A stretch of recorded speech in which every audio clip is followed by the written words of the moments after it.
خدا جو و خدا بینو خدا دا مددی بگرداب بلا افتاد کشتی ضعیف آنو شکستہ رات و پشتی بحق کے خواجہ عثمان ہارون مدد کن یا معین الدین چشتی مدد کن یا معین الدین چشتی مدد کن یا معین الدین چشتی. منبر پر رونق افروز عرش مقام سادات کرام علماء ذوی الاحترام حاضرین محفل عزت ماں پردہ نشین ماں اور بہنوں السلام علیکم ورحمۃ اللہ وبرکاتہ. نہایت ادب اور احترام کے ساتھ اپنے اور ساری کائنات کے مرکز عقیدت انیس بے کساں چارہ ساز درد منداں ہم غریبوں کی غم گسار ہم فقیروں کی ثروت شہریار ارم تاجدار حرم نوبہار شفاعت شب اسرا کے دولہا نوشے بزم جنت دانائے سبل مولائے کل ختم الرسل خسرو خوباں سیاح لامکاں وجہ کل فکاں در اللہ المکنون سر اللہ المخزون عالم مانا جانو دل اصفیاء مطلع ہر سعادت مقطع ہر سیادت خلاصہ کائنات فخر موجودات حضور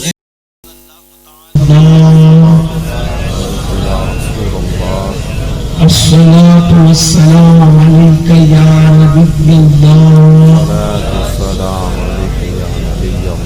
الصلاة والسلام علیک یا حبیب اللہ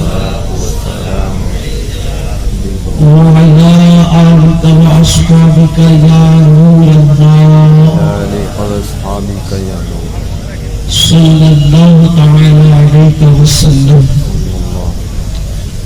لحد میں عشق رخ شہ کا داغ لے کے چلے لحد میں عشق رخ شہ کا داغ لے کے چلے اندھیری رات سنی تھی چراغ لے کے چلے تیرے غلاموں کا نقش قدم رائے خدا تیرے غلاموں کا نقش قدم رائے خدا وہ کیا بہک سکے جو یہ سراغ لے کے چلے اور جنا بنے گی محبان چار یار کی قبر جنا بنے گی محبان چار یار کی قبر جو اپنے سینوں میں یہ چار باغ لے کے چلے. آج کی یہ محفل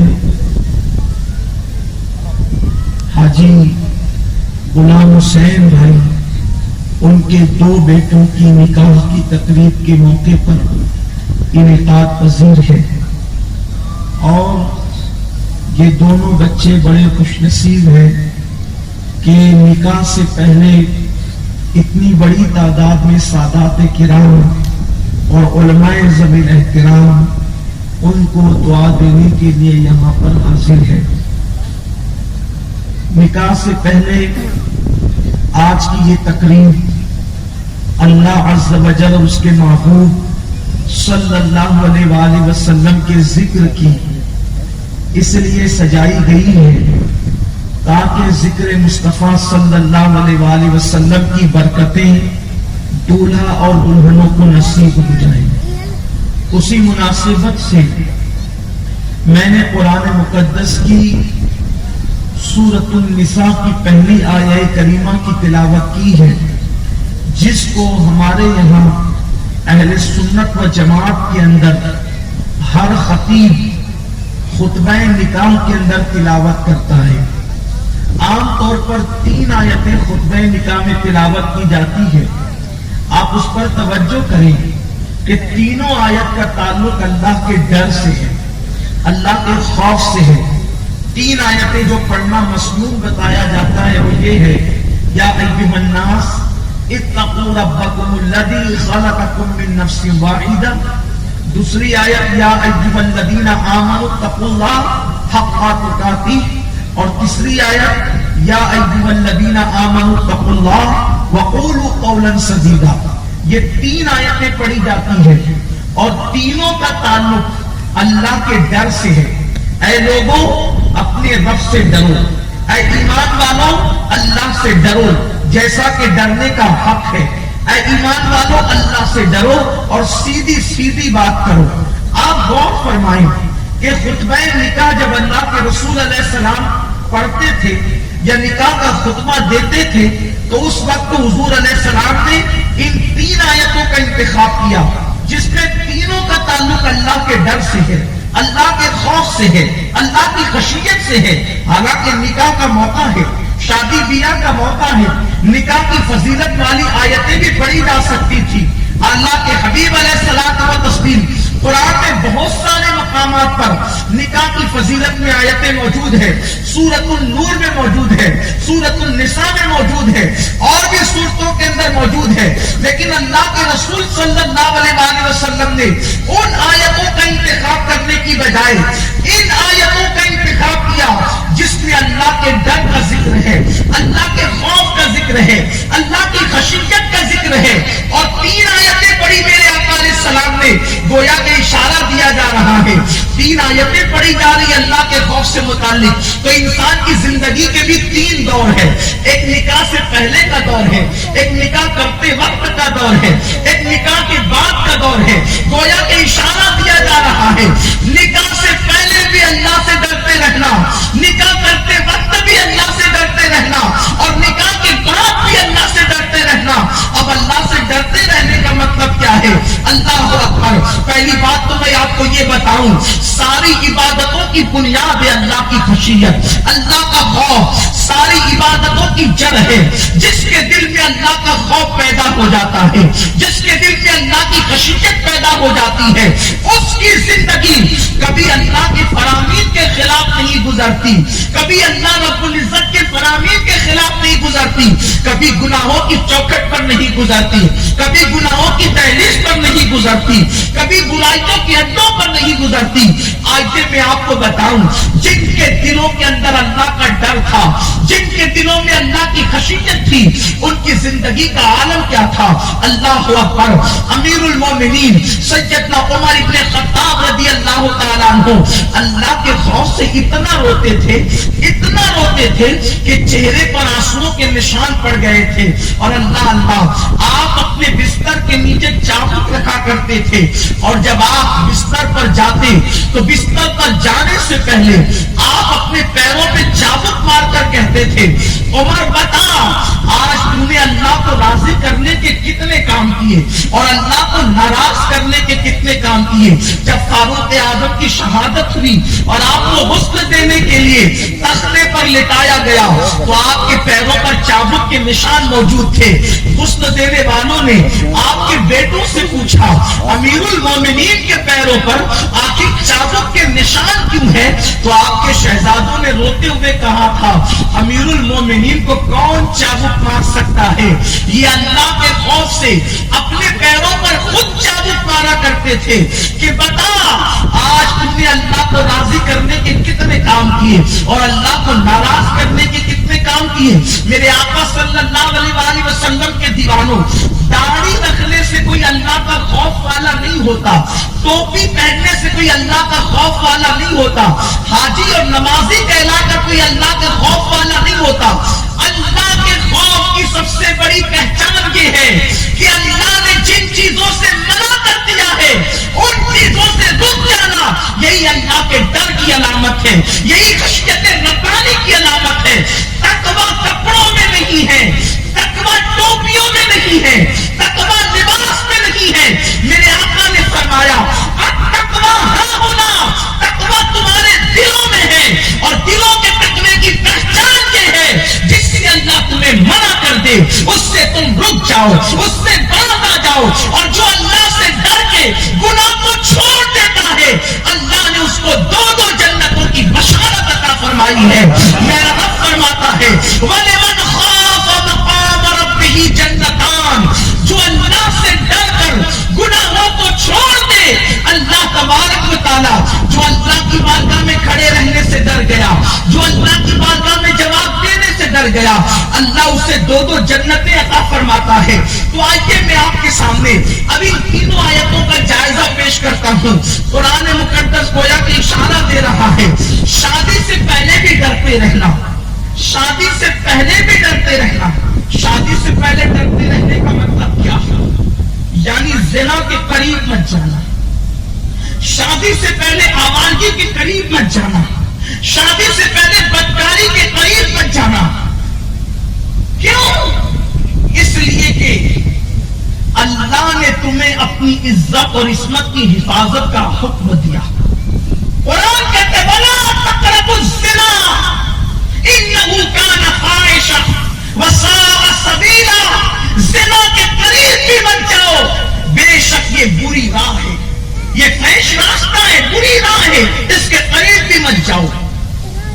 آج بڑے دکھ کے ساتھ یہ بات کہنی پڑتی ہے کہ ہماری قوم کے نوجوان لڑکے اور لڑکیاں زیادہ تر، سب کی بات نہیں کرتا، سب کی بات نہیں، زیادہ تر شادی سے پہلے اپنا سب کچھ برباد کر دیتے اور لٹا دیتے ہیں. اس کی سب سے بڑی وجہ فلمیں ہیں، سیریل ہیں، یوٹیوب کے گندے مناظر ہیں. وقت سے پہلے برائیوں کی طرف اسی لیے لوگ جاتے ہیں. اور جو لوگ زنا کی طرف جائیں، بالخصوص وہ نوجوان جن کی شادیاں نہیں ہوئی، میں آج ان سے مخاطب ہوں کہ شادی سے پہلے بھی اللہ سے ڈرو، ناجائز اور حرام تعلقات کی طرف نہ جاؤ. آئیے کتنا بدترین جرم ہے جسے زنا کہتے ہیں. حدیث پاک میں آتا ہے جب کوئی شخص، مرد یا عورت زنا کرتے ہیں تو ان کے وجود سے ایمان ایسے نکل جاتا ہے جیسے کپڑے اتار لیے جاتے ہیں، ویسے ان کے وجود سے ایمان نکل جاتا ہے اور ایمان ان کے سر پہ چھتری کی طرح سایہ فگن ہو جاتا ہے اور زمین کانپ اٹھتی ہے، زمین لرز اٹھتی ہے. جب روح زمین کے اوپر زنا ہوتا ہے، جب روح زمین کے اوپر حرام کاری ہوتی ہے، جب روح زمین کے اوپر بدکاری ہوتی ہے تو زمین کانپ اٹھتی ہے. لوگ زنا کو چھوٹا جرم سمجھتے ہیں، لوگ زنا کو چھوٹی موٹی بات سمجھتے ہیں. سن لو، زنا کرنے والا اگر 7 سمندروں کے پانی سے نہا لے تو بھی اس کے دل پر جو گناہ کا دھبا لگا ہے وہ 7 سمندر کا پانی بھی دھل نہیں سکتا. یہ زنا کی نحوست ہے. اور یاد رکھنا، ہر گناہ کی سزا گناہ کرنے والے کو ملتی ہے. زنا وہ گناہ ہے کہ اگر ایک انسان زنا کرتا ہے تو اس کی سزا اس کی نسلوں تک باقی رہتی ہے، اس کے خاندان کی کئی پشتوں تک باقی رہتی ہے. اس لیے اللہ میری قوم کو اس بدی سے بچائے. اسی لیے تو اسلام نے زنا کرنے والوں کے لیے جتنی سخت سزا رکھی ہے اتنی سخت سزا کسی کے لیے نہیں رکھی ہے. اللہ اکبر. کاش کہ میری قوم کے جوان سمجھتے، کاش کہ میری قوم کے جوان بیٹے اور بیٹیاں سمجھتے.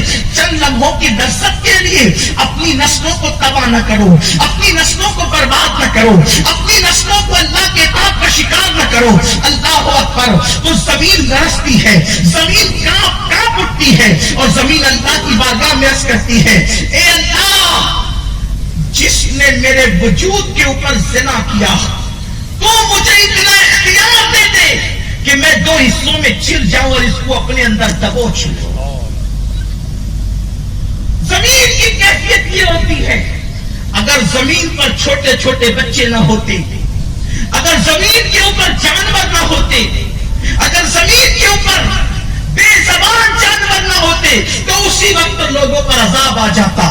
لیکن بس چھوٹے بچوں کی وجہ سے، بغیر زبان کے جانوروں کی وجہ سے، اللہ کی چھوٹی چھوٹی مخلوق کی وجہ سے ان لوگوں سے عذاب رک جاتا ہے. تو اسی لیے فرمایا گیا کہ شادی سے پہلے بھی بچتے رہو، اللہ سے ڈرتے رہو، یعنی اپنے آپ کو پاک دامن رکھو، گناہ کی طرف نہ جاؤ، بدی کی طرف نہ جاؤ، اپنی آنکھوں کو آوارہ نہ کرو، اپنی آنکھوں کو پاپی نہ کرو. آئیے اس سلسلے میں مجھے ایک بات یاد آتی ہے. میرے پیارے آقا صلی اللہ علیہ وسلم کے دیوانوں، کبھی کسی چیز کو وقت سے پہلے حاصل کرنے کی کوشش نہ کرنا، ورنہ تباہی اور بربادی ہوگی. اللہ اکبر. اور اگر تم نے اپنے نفس کو گناہ سے بچایا، اور بالخصوص جو لوگ اپنے آپ کو زنا سے بچا لیں، اللہ اس کی برکت اس کی نسلوں کو عطا فرماتا ہے. اللہ اللہ. آئیے میں آپ کو ایک بات بتاؤں. زندگی میں بہت سے مواقع ایسے آتے ہیں, زندگی میں بہت سے معاملات ایسے آتے ہیں کہ اللہ اکبر انسان گناہ کی طرف جاتا ہے. گناہ سے مراد اب میں بار بار نام نہیں لوں گا, لیکن مجھے بھی اچھا نہیں لگتا, بچے بھی سنتے ہیں, خواتین بھی سنتی ہے, بار بار زنا کہنا مجھے بھی اچھا نہیں لگتا, لیکن بس بدی کہوں گا تو سمجھ جانا کہ میں کیا کہنا چاہتا ہوں.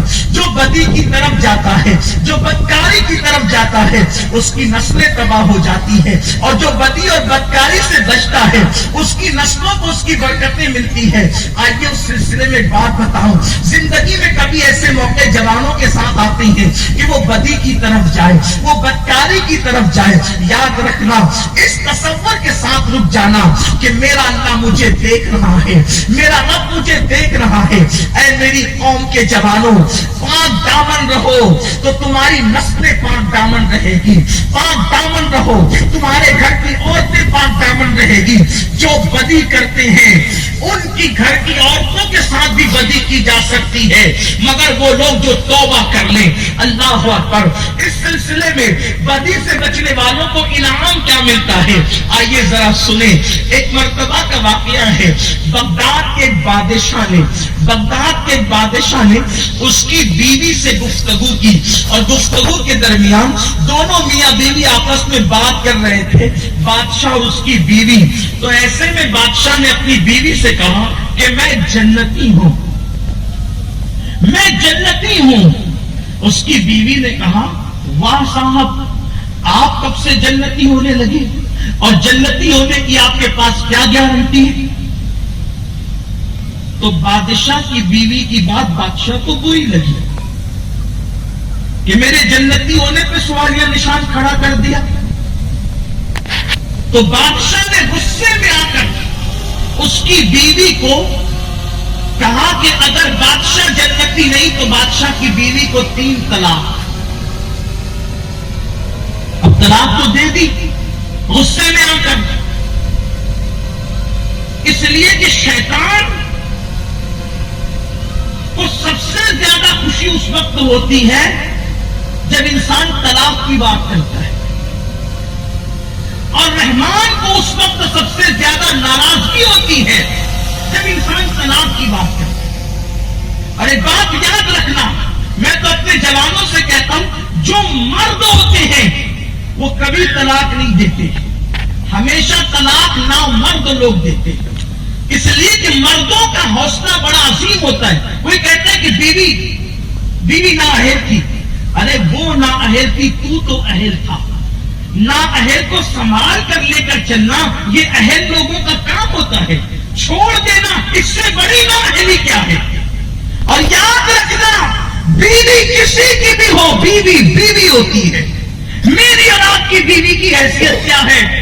حضرت ابراہیم علیہ السلام کی بیوی حضرت سارہ نے ایک مرتبہ آپ سے زبان درازی کی تو حضرت ابراہیم علیہ السلام نے اللہ سے شکایت کی, اللہ میری بیوی میرے ساتھ زبان درازی کرتی ہے. تو اللہ نے جواب دیا, ابراہیم میں نے عورت کو ٹیڑھی پسلی سے پیدا کیا ہے, یہ ٹیڑھی ہے اس کے ساتھ نباہ کر لو, سیدھی کرنے کی کوشش مت کرنا ورنہ توڑ دو گے. جب نبی کو اللہ تسلی دے رہا, نبی کی بیوی سے اچھی کس کی بیوی ہو سکتی, لیکن ان کی بیوی نے بھی زبان درازی کی. کچھ لوگ یہ سمجھتے ہیں کہ مردوں ہی کو حق ہے بات سنانے کا, غصہ کرنے کا, عورتوں کو کوئی حق ہی نہیں ہے. تو آپ بیوی بنا کر لائے ہیں یا کنیز بنا کر لائیں, غلام بنا کر لائیں, کیا بنا کر لائیں؟ اگر بیوی بنا کر لائے تو جیسے آپ کا دل ہے ویسے اس کا دل ہے, جیسے کبھی آپ سنا سکتے ویسے وہ بھی سنا سکتی ہے, جیسے کبھی آپ غصے میں آ سکتے وہ بھی غصے میں آ سکتی ہے, کیونکہ وہ بھی انسان ہے. اور اپنی بیویوں کو حق دو تاکہ وہ اپنے دل کی بات تمہارے پاس رکھ سکیں. وہ نہ رکھے گی تو کون رکھے گا؟ میں اس کی طرف ابھی نہیں آتا, لیکن اتنا ضرور کہتا ہوں کہ اللہ کو طلاق دینے والے بندے سخت ناپسند ہے. طلاق کی بات نہ کیا کرو. آج کل تو چھوٹی چھوٹی باتوں پہ لوگ طلاق دیتے ہیں. اللہ کو ناپسند ایسے بندے. اور جو اپنی بیوی پہ ظلم کرے ان کو طلاق دے دیں، اگر وہ پہاڑوں جیسی نیکیاں لائے تو بھی اللہ قیامت کے دن اس کی نیکیوں کو رد کر دے گا۔ اس نے بیویوں پہ کبھی ظلم نہیں کرنا۔ تو بادشاہ نے کہا اگر میں جنتی نہیں تو بادشاہ کی بیوی کو 3 طلاق تو دے دیا۔ غصے میں آ کے بادشاہ کی بیوی بڑی خوبصورت تھی، بہت خوبصورت اس کی بیوی تھی، بے چین ہو گیا، بے قرار ہو گیا، شیطان نے تو بلوا دیا 3 طلاق، لیکن پھر پریشان ہوا۔ تو پریشان ہونے کے بعد بڑے بڑے علماء کو بادشاہ نے بلایا، اور بلانے کے بعد کہا بھائی بتاؤ میں نے ایسا ایسا کہہ دیا، طلاق ہوئی کہ نہیں ہوئی؟ وہ سارے علماء کہنے لگے بادشاہ سلامت، جنتی کون ہے جہنمی کون ہے اس کا فیصلہ دنیا میں نہیں کیا جا سکتا، اس کا فیصلہ تو آخرت میں ہوگا کہ جنت میں کون جائے گا اور کون نہیں جائے گا، اور جب تک آپ کا جنتی ہونا معلوم نہیں ہوگا تب تک آپ کی بیوی طلاق سے بچ نہیں سکتی۔ مسئلہ زیر غور ہے، اس لیے فتویٰ دینے میں جلدی نہیں کرتے، بات بہت ادھر ادھر کی ہوئی۔ ایسے میں کسی نے بادشاہ سے کہا بادشاہ ایک کام کرو، اس وقت زمانے میں بہت بڑا عالم ہے جسے دنیا امام الائمہ، سراج الامہ، کاشف الغمہ، سیدنا نعمان بن ثابت، امام اعظم ابو حنیفہ کے نام سے جانتی ہے۔ کوئی مسئلہ ایسا نہیں ہے کہ جس کا حل ان کے پاس موجود نہ ہو، ان سے جا کر کے مسئلہ پوچھو۔ بادشاہ وقت نے امام اعظم کی بارگاہ کے اندر عرضی پیش کی۔ اس وقت امام اعظم کی عین جوانی کا عالم تھا۔ امام اعظم رضی اللہ تبارک و تعالیٰ عنہ بادشاہ کے دربار میں تشریف لائے، اور آنے کے بعد بادشاہ سے کہا بادشاہ یہ بتا تیری زندگی کا سب سے عجیب واقعہ کون سا ہے؟ تیری زندگی کا سب سے عجیب واقعہ کون سا ہے؟ بادشاہ نے کہا امام میری تو پوری زندگی عجیب ہے، پر میں عجیب سے عجیب واقعہ اپنی زندگی کا جو سب سے عجیب واقعہ وہ بیان کر۔ بادشاہ نے بیان کیا۔ اب بادشاہ کیا کہتا ہے سنو، اور جنتی لوگوں کی پہچان بھی سنو۔ اللہ اکبر۔ بادشاہ کہتا ہے امام میری شادی نہیں ہوئی تھی، جب میری شادی نہیں ہوئی تھی تو میری خالہ کی ایک لڑکی تھی جو بہت حسین و جمیل تھی، بہت خوبصورت تھی۔ اس لڑکی کو میں نے دیکھا اور اس سے میرے دل میں محبت اور پیار پیدا ہو گیا۔ جب میرے دل میں اس کی محبت پیدا ہو گئی تو میں چاہتا تھا کہ جب بھی موقع ملے گا اس سے اپنی نفسانی خواہش کو پورا کروں گا، یعنی اس کے ساتھ بدکاری کروں گا، اس کے ساتھ بدی کروں گا۔ یہ راز کسی کو معلوم نہ تھا، یہ راز کسی کو پتا نہ تھا، یہ راز صرف میری ایک بوڑھی کنیز جانتی تھی۔ جو میری بوڑھی کنیز کو یہ راز پتا تھا، ایک دن گھر کے سارے لوگ کہیں پر سفر میں گئے ہوئے تھے، اور ایسے میں میری خالہ کی بیٹی جس کو میں چاہتا تھا، جس سے میں پیار کرتا تھا، جس سے میں محبت کرتا تھا، وہ میرے گھر آ گئی، میرے محل میں آ گئی۔ تو میری بوڑھی کنیز نے کہا کہ اے بادشاہ، اے شہزادہ وقت، اس وقت بادشاہ نہیں بنا تھا کیونکہ ابھی میرا باپ زندہ تھا اور ابھی میں شہزادہ تھا۔ تو بوڑھی کنیز نے کہا شہزادہ صاحب، جس لڑکی سے آپ محبت کرتے ہیں وہ لڑکی آپ کے محل میں آئی ہے، آپ کے کمرے کے بالکل بازو میں رکی ہوئی ہے۔ بس کیا تھا، میں تڑپ گیا اور اپنی نفسانی خواہش پوری کرنے کے لیے، اپنے دل کی تمنا پوری کرنے کے لیے، یعنی اس لڑکی کے ساتھ بدی اور بدکاری کرنے کے لیے، جیسے ہی میں نے گھر کا دروازہ کھولا اور اس کے دروازے کی طرف بڑھا، فوراً میرے دل کے اندر خیال آیا اے شہزادہ وقت، اپنی طاقت اور قوت کی بنیاد پر اللہ کی نافرمانی مت کر، اللہ تجھے دیکھ رہا ہے۔ اور ایک تاریخی جملہ یہاں ایک مفکر کا ہے، اے شہزادہ وقت، لذت کے لیے گناہ مت کر، لذت چلی جائے گی، گناہ نامہ اعمال میں باقی رہ جائے گا۔ چند سیکنڈ کی لذت کے لیے اللہ کی نافرمانی نہ کر، اللہ کو ناراض نہ کر۔ وہ بادشاہ کہتا ہے شہزادگی کا عالم تھا، جوانی اور شباب کا عالم تھا۔ جیسے میں لڑکی کے دروازے کی طرف بڑھنے لگا، میرے دل میں خیال آیا اللہ دیکھ رہا ہے۔ میں اس لڑکی کی طرف بڑھنے کی بجائے میں فوراً مسجد کی طرف چلا گیا۔ رات کا اندھیرا تھا، رات کی تاریکی تھی، میں مسجد میں گیا اور مسجد میں جا کر میں پوری رات عبادت میں مصروف رہا، روتا رہا۔ اور جب صبح ہوئی، فجر کی نماز پڑھ کر جب سورج اوپر چڑھ گیا تو تب میں اپنے محل کی طرف آیا۔ جب میں محل کی طرف آیا تو اسی بوڑھی کنیز نے مجھ سے کہا ارے کہاں چلے گئے تھے؟ وہ لڑکی تو واپس چلی گئی۔ پھر میں نے سجدہ شکر شکر ادا کیا. اللہ تیرا بڑا کرم ہے کہ تو نے مجھے اتنے بڑے گناہ سے بچا لیا, اتنے بڑے پاپ سے بچا لیا. امام اعظم نے اسی دربار میں ارشاد فرمایا, بادشاہ تیری بیوی پر طلاق واقع نہیں ہوئی, انشاءاللہ تم جنت میں جاؤ گے, اور ایک جنت نہیں بلکہ تمہیں دو جنتیں ملے گی.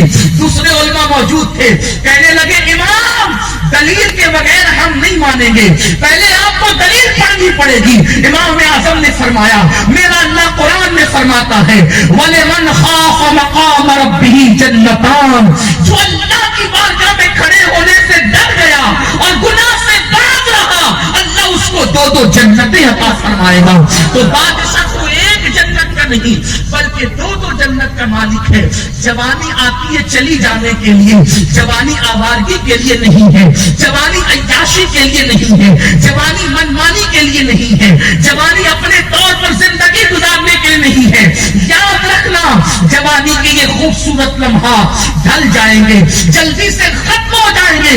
جوانی کو ڈھونڈو گے, جوانی کو آواز دو گے, جوانی کے لیے تڑپو گے, جوانی کے لیے ترسو گے, لیکن یہ جوانی ملے گی نہیں, اس لیے کہ جوانی ایک بار چلی جاتی ہے تو دوبارہ پھر نہیں آتی. اور اللہ نے جوانی بدی کے لیے نہیں دی, بدکاری کے لیے نہیں دی, آوارگی کے لیے نہیں دی. اللہ نے جو جوانی دی ہے اپنی عبادت کے لیے دی ہے. اور سن لو, دوسروں کے خوف سے گناہ چھوڑنے والوں, اگر لوگ دیکھ رہے ہوں, لوگ دیکھ رہے ہیں, لوگوں کے دیکھنے پہ ہم گناہ نہیں کرتے, اور اللہ دیکھ رہا ہے,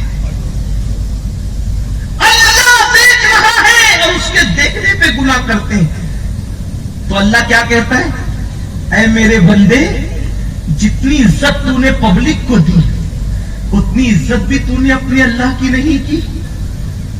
سوچو تو صحیح, جتنی عزت تو نے اپنی پبلک کو, اپنی عوام کو دی, بولو مجھے بتاؤ, کیا کوئی پبلک پلیس پر جا کر کے بدی کرے گا؟ نہیں کرے گا. کیوں؟ اس لیے کہ پبلک دیکھ رہی ہے. کس قدر نادان ہے میری قوم, پبلک دیکھے تو گناہ نہیں کرتے, اور اللہ تو اکیلے میں بھی دیکھ رہا ہے, تنہائی میں بھی دیکھ رہا ہے, گاڑوں میں بھی دیکھ رہا ہے, لاجوں میں بھی دیکھ رہا ہے, کمروں میں بھی دیکھ رہا ہے, ہر جگہ میرا اللہ دیکھ رہا ہے. اس لیے خطبے میں 3 آیت پڑھی جاتی ہے.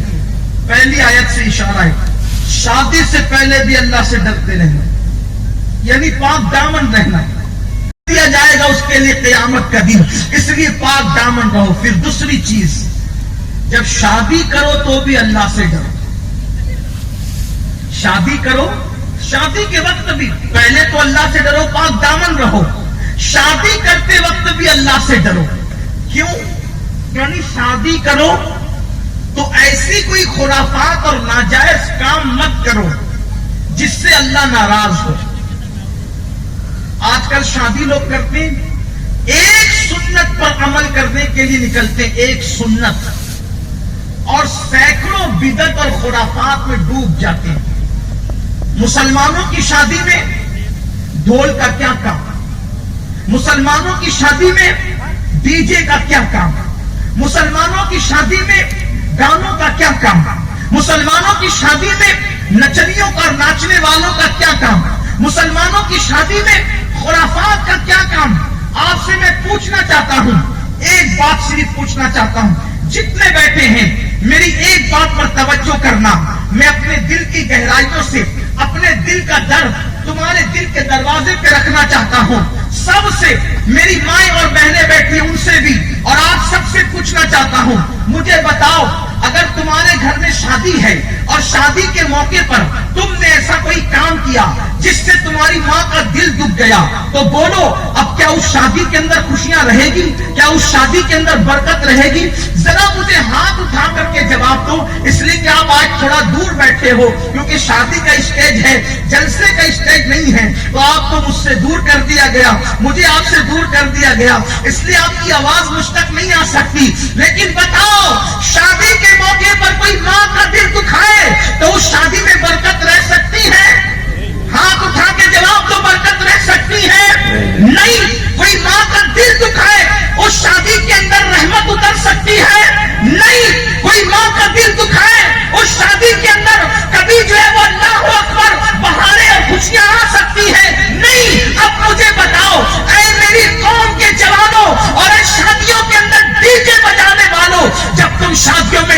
بجاتے ہو، جب تم شادیوں میں ناچ گانا کرتے ہو، جب تم شادیوں میں خرافات کرتے ہو، تو اس وقت مصطفیٰ جان رحمت کا دل دکھتا ہے۔ جس شادی میں ماں کا دل دکھے اس شادی میں برکت نہیں ہوتی، تو جس شادی میں نبی کا دل دکھایا جائے اس شادی میں برکت کیسے ہو سکتی ہے؟ آج شادی خانہ آبادی نہیں ہوتی بلکہ شادی خانہ بربادی ہوتی ہے۔ لوگ کہتے ہیں مولانا میرا داماد مجھے بہت تکلیف پہنچاتا ہے۔ میں کہتا ہوں ناچ ناچ کے تو نے داماد لایا، جب ناچ کر داماد لائے گا تو وہ تجھے نچائے گا نہیں تو کیا کرے گا؟ لوگ کہتے ہیں میری بہو میرا کہنا نہیں مانتی، میری بہو مجھے ستاتی ہے۔ ارے تو نے ناچ اور نچا کر تو بہو لایا، جب تو نے ناچ کر بہو لایا تو وہ تجھے نچائے گی نہیں تو کیا کرے گی؟ اس لیے اسلام میں ناچ گانا نہیں۔ اور آپ کو بتاؤں ناچ گانے کرنے والوں اور بالخصوص شادی کے موقع پہ ناچ گانا کرنے والوں، دھیان سے سننا، غور سے سننا، اللہ اکبر۔ اچھا آپ لوگ قریب آنے لگے، ماشاءاللہ محبت ہے یہ کچھ والوں کی۔ درود شریف پڑھنے اللہم صلی علی سیدنا و نبینا۔ جیو اللہ جیتا رکھے، آپ کو لمبی عمر عطا کرے۔ میرے جملے پر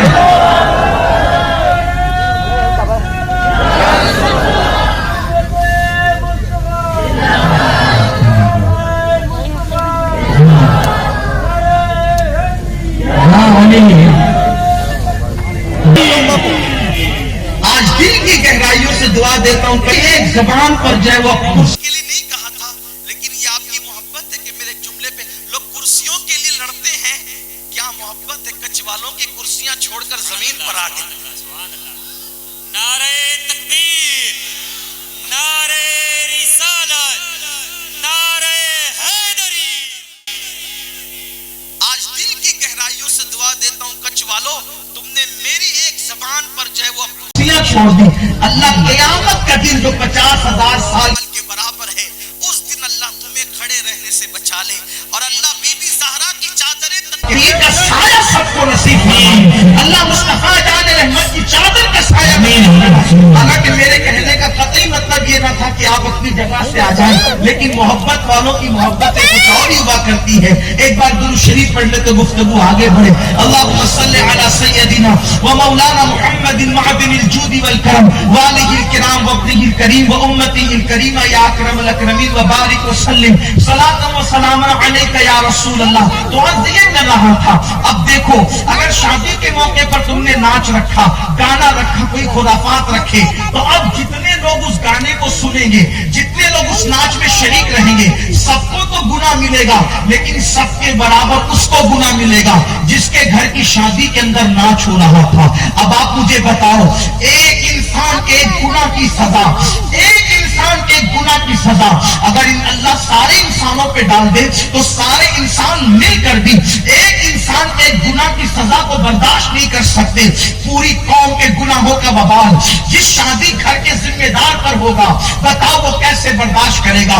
اس موقع پر میں اپنی بہنوں سے بھی کہتا ہوں، عورتیں نہیں مانتی، عورتیں کہتی نہیں مولانا بیٹے کی شادی ہے، بیٹے کی شادی ہے، دل کے ارمان تو نکالنے دو، یعنی ہمیں بھی ناچ لینے دو، ہمیں بھی نچا لینے دو۔ مجھے بتاؤ جس نبی نے پتھر کھا کر اللہ کا دین ہماریوں کے اندر پتھر کھائے، اس نبی نے طائف کی وادیوں کے اندر پتھر کھائے اور اللہ کا دین ہمارے گھر تک پہنچایا، جو نبی 3 سال تک کے شام ابی طالب میں قید رہے اور اللہ کا دین ہم تک پہنچایا، اس نبی کے دل کا تمہیں کوئی خیال نہیں؟ مجھے بتاؤ ہم زمین میں دم چکے ہوتے، ہم پر پتھر برس چکے ہوتے، تب سے ہمارے چہرے بدل چکے ہوتے۔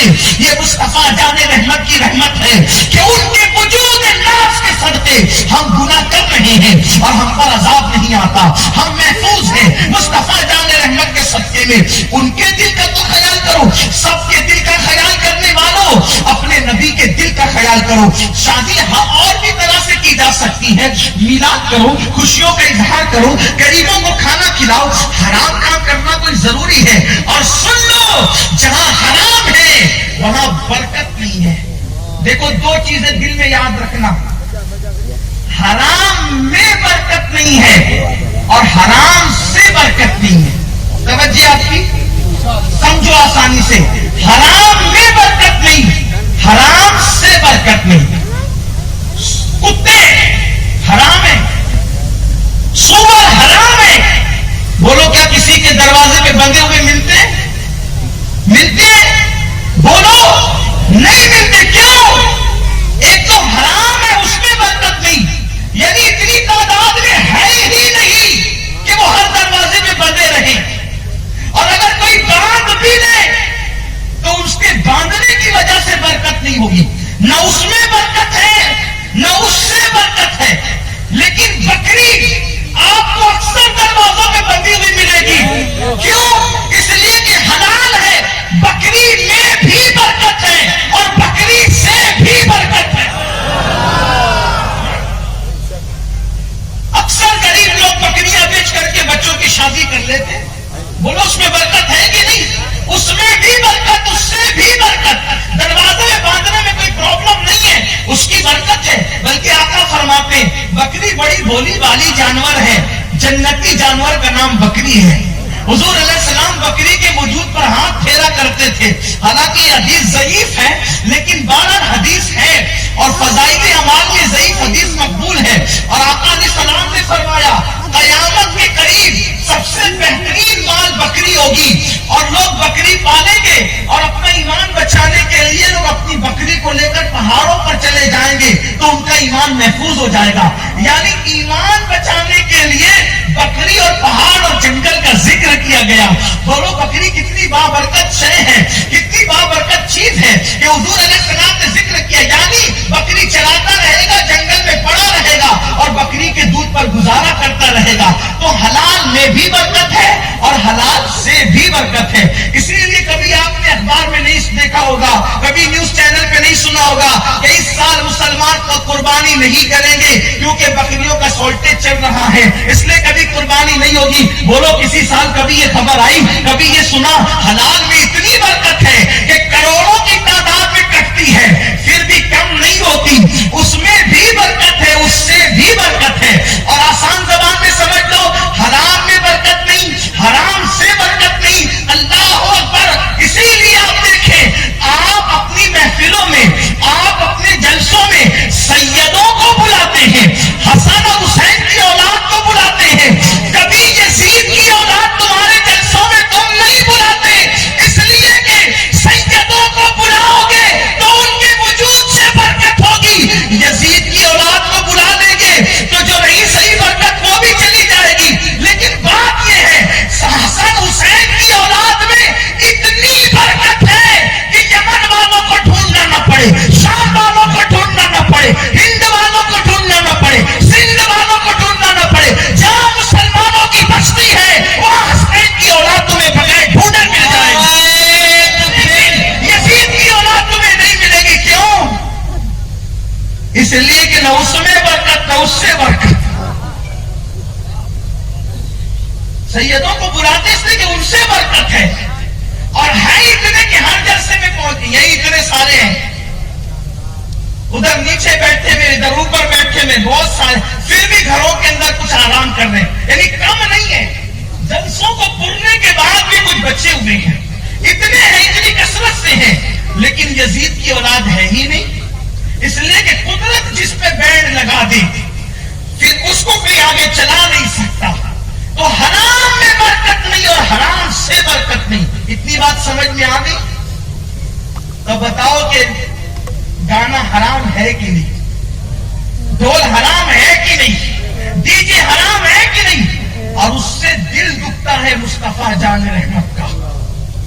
سب کے دلوں کا خیال کرنے والوں اپنے نبی کے دل کا خیال نہیں کرتے. جب تمہارے گھروں کی شادیوں میں ڈی جے بجتا ہوگا اس وقت مصطفیٰ جان رحمت کے دل پہ کیا گزرتی ہوگی؟ کیونکہ ہم کسی مردہ نبی کا کلمہ نہیں پڑھتے، ہم زندہ نبی کا کلمہ پڑھتے. ہمارے نبی زندہ ہیں، ہمیں دیکھ رہے ہیں، ہماری جانوں سے زیادہ قریب ہے. اور میرا ایمان ہے کہ یہ جو جملے کہہ رہا ہوں میرے نبی اس کو بھی سن رہے ہیں اور ان جملوں کو دیکھ بھی رہے ہیں. ہمارے نبی ہماری جانوں سے زیادہ قریب ہے. تو زندہ ہے واللہ، تو زندہ ہے واللہ، میری چشم عالم سے چھپ جانے والے ہیں.